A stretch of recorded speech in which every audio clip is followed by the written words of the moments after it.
Com a palavra o doutor Marcelo Ribeiro.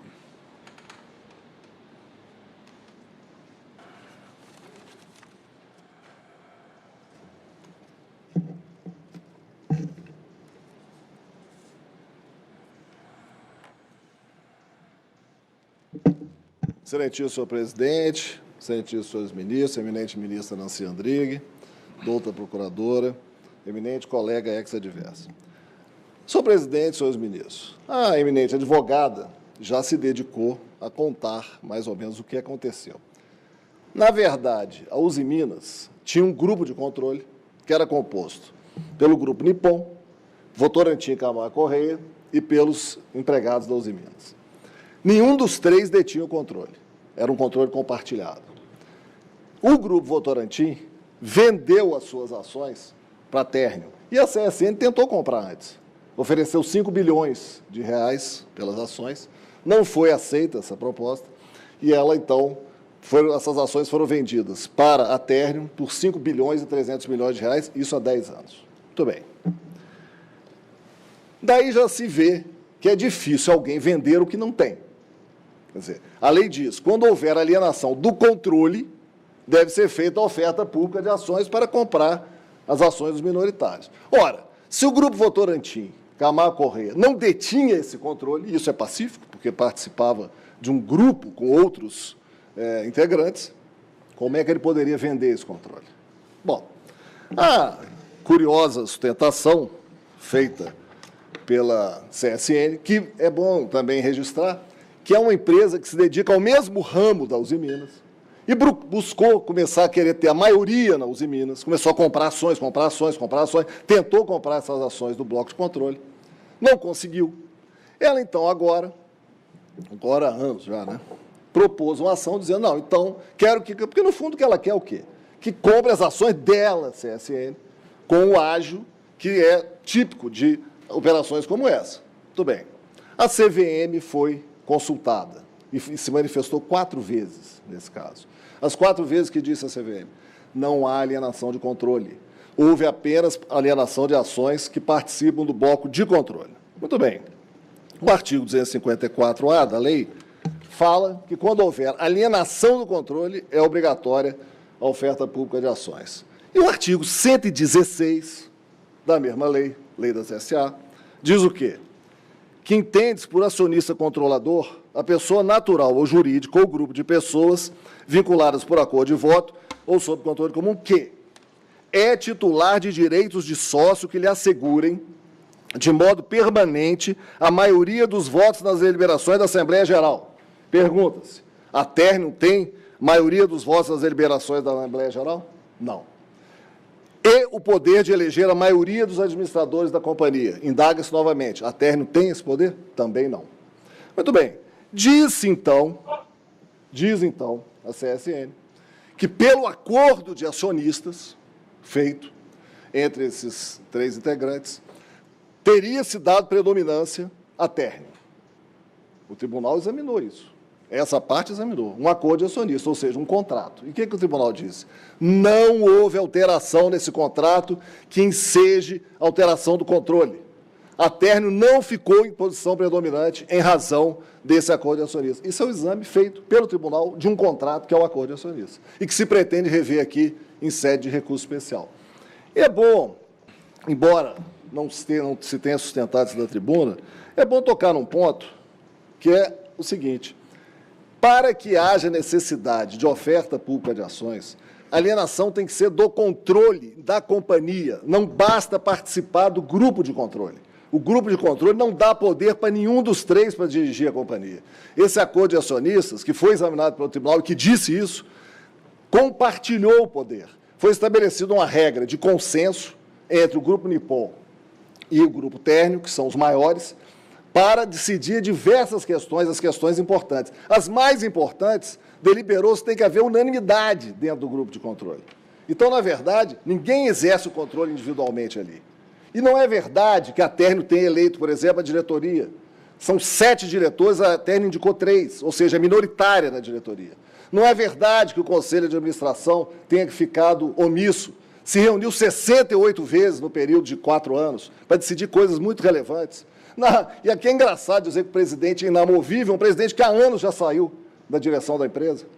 Então, tudo isso que são fatos trazidos depois, inclusive depois do acórdão recorrido, depois da apelação já protocolada, fizeram 7 petições, juntando toda a sorte de documentos, para dizer, mudando a causa de pedir, porque no início o que era? A compra das ações somada ao acordo de acionistas.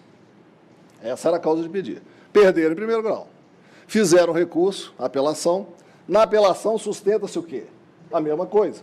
Mas já se começa a sustentar que houve uma fraude em que, vejam, senhores ministros, olha a falta de verossimilhança disso. Quer dizer, uma empresa pagaria 5 bilhões e 300 milhões de reais, isso há 10 anos, imagina quanto é isso corrigido, para ter um controle com base num acordo verbal, fio do bigode. Você me deixa controlar a companhia. É isso que a Término disse para o grupo japonês. Isso é verossímil? Alguém acredita nisso? Pois é, essa é a tese. E com base em fatos, a eminente advogada diz que o acordo menciona. Eu gostei até de ver que teve cuidado com o vocabulário. Menciona, porque o acordo não examinou esses fatos. Se a diretoria é ou não é favorável à Término, se o presidente é inamovível ou não é, se houve aumento de negócios com o Grupo Nippon, que também não é verdade. O acordo não examinou isso. O que o acordo fez foi dizer o seguinte: mesmo que isso tudo aí fosse verdade, e que se admitisse mudar a causa de pedir a essa altura, e aqui tem um defeito do recurso especial, porque esse fundamento de inalterabilidade da causa de pedir não foi atacado no recurso especial. Se tudo isso fosse possível superar, isso não seria alteração de controle, isso seria má administração da empresa. Alteração de controle é outra coisa. Não se pode impor oferta pública de ações dessa forma, com base nesse tipo de alegação. Isso vai destruir o mercado. O mercado brasileiro está acostumado à interpretação do artigo 116. É verdade que esse coleno tribunal nunca examinou esse tema. E pode, evidentemente, é o intérprete maior da lei federal no país, não é a CVM. Agora, o ambiente de mercado, a CVM sempre entendeu que, para haver alteração de controle, perdoa aqui a obviedade, tem que haver alienação de controle. Ou seja, que a parte que adquire as ações tem que passar a controlar a empresa. E isso não acontece nesse caso. Mas bem, quanto à necessidade de que a alienação seja do controle, não apenas de ações do bloco, eu cito aqui Modesto Carvalhosa, que também ofereceu parecer, e Nelson Ezeric, na obra Nova Lei das SA, que dizem esses doutrinadores: caso alguns dos integrantes do acordo ou de bloco de controle cedam a título oneroso suas posições para terceiro, e este assuma uma posição dominante de acionista majoritário dentro do acordo ou do bloco, caracterizar-se a alienação do controle, ou seja, se entrasse e passasse a mandar no bloco de controle. O que acontece com a Término? Ela nem é a acionista que tem mais ações dentro do bloco de controle. O Grupo Nippon tem mais ações do que o Grupo Término. Há um acordo de acionistas examinado pelo tribunal que exige consenso. Como é que pode dizer que ela manda na empresa? Cantidiano, na obra Reforma da Lei das SA, diz: não basta, para caracterizar a alienação de controle, que sejam alienadas ações integrantes do bloco de controle, salvo se o adquirente adquirir, em decorrência da operação realizada, uma quantidade de ações que, isoladamente ou agregadas a outras, que já eram detidas por ele, venham a assegurar uma posição de controle político da companhia, com as características indicadas no artigo 116 da Lei das SA. Ou seja, não basta entrar para o bloco de controle, tem que ter alienação do controle todo da sociedade. E, no caso, não há. E, na verdade, alegou-se que foi pago um ágio pelas ações. Mas é claro que foi. É claro que uma ação que participa do bloco de controle tem mais valor do que uma ação de que não participa do bloco. Isso é evidente. Você tem opinião, você pode combinar com os outros membros do bloco de controle qual vai ser o rumo da companhia. Você não está controlando, mas está participando das deliberações. É claro que isso tem um valor, e o tribunal reconheceu isso. Por isso que esse ágio não significa alteração do controle. Disse o tribunal, relator: na espécie, o ato de alienação não é identificado, o Grupo Votorantim Camargo Correia, que é o alienante, jamais ostentou individualmente o poder de controle. E o seu se mantém, céu dos empregados da Uzi Minas, se mantém no quadro de acionistas, inclusive com vinculação ao bloco.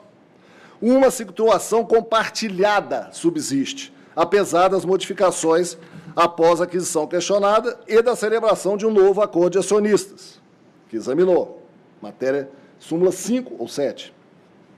Inexistindo um alienante em contraposição ao adquirente, o que não permite o enquadramento dos fatos no invocado artigo 254-A. E sobre o ágio, a presença de um evidente ágio não é incomum. Tais ações fazem parte do bloco de controle, ostentando importância por integrar essa universidade de fato. Portanto, conferem participação na tomada de decisões. Então, foi essa a posição do tribunal. E, diante disso, a parte contrária começou a fazer petições nos autos. Petições, várias petições, juntando documento, e começou a dizer, houve um incremento, essa sustentação, assim, quem é, assim, do lado do Grupo Nippon, que é um grupo que já participa da Uzi Minas há muitos anos, já tem negócio, já tinha negócio com a Uzi Minas há muitos anos. Esse grupo, ele ia ceder o controle da empresa, que ele também não tinha, né? Mas ele ia se colocar numa posição submissa dentro do grupo de controle. Por que ele ia fazer isso? Ah, porque ia aumentar os contratos. A análise dos contratos, que o tribunal não fez, e essa corte também não pode fazer, evidentemente, mas caso essa corte pudesse examinar pela primeira vez, porque a primeira instância não fez, a segunda instância também não, mas pela primeira vez, essa corte pudesse examinar e saber se houve incremento nos negócios com os japoneses ou não, ia verificar que não houve. Porque, na verdade, houve um aumento de 7% nos negócios, para uma inflação de mais de 20%. Então, houve diminuição nos negócios. Diminuição. E essa tese, realmente é uma tese que dá vontade de chorar. Porque como é que se vai mudar todo o entendimento sobre oferta pública de ações com base num acordo desse? Quer dizer, uma parte vai pagar 5 bilhões, a outra vai ceder o seu acordo, assim de boca.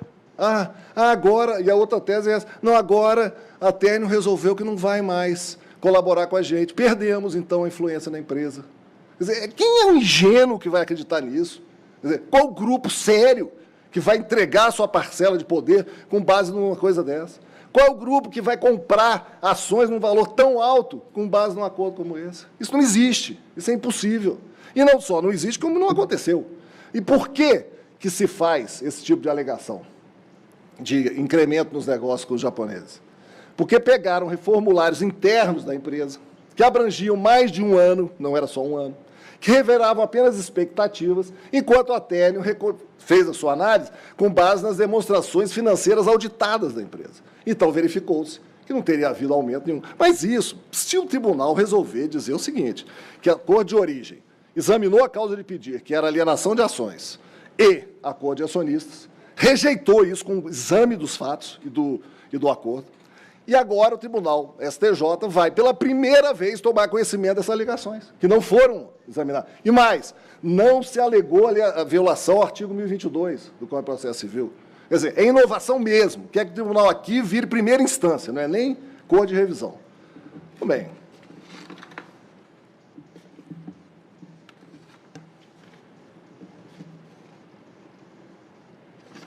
Aqui tem vários trechos do acordo que eu poderia ler, mas nem vou cansar Vossa Excelência com isso, em que os eminentes embargadores falam detidamente que não houve alteração de controle, que o acordo de acionistas não conferiu esse poder, que isso precisa haver alienação. É isso que o acórdão fala longamente. E o recurso especial parece uma apelação. Ele não só inova, mas traz assim, no jornal tal, dia tal, foi publicado isso. Parece que a pessoa está num júri. Quer dizer, não é nem numa apelação. No dia tal saiu no jornal que o empregado da Uzi Minas disse isso, disse aquilo. Quer dizer, não todas as vezes, é um recurso técnico. E mesmo que não fosse, tudo isso fosse examinado, não tem o menor cabimento essa demanda. É uma demanda que busca uma redenção de uma intenção frustrada da Uzi Minas de controlar, da CSN, de controlar a Uzi Minas e controlar dessa forma o mercado no Brasil, porque elas são grandes concorrentes. Inclusive, o CAD vetou essa tentativa. Né? Muito bem. Estamos já nos aproximando do final, doutor Marcelo. 10 Eu segundos. também, eu também, presidente. Finalmente, em relação ao cerceamento e defesa, é evidente que esse tema é provado com documentos, não é um tema que deve ser provado com prova oral, Qual o prazo? evidente não é, e as pretensões de exibição de documentos. Já acabou, outras doutor tantas Marcelo. sustentações. Agradeço pela vibrante sustentação oral, assim como a eminente advogada também. Obrigado.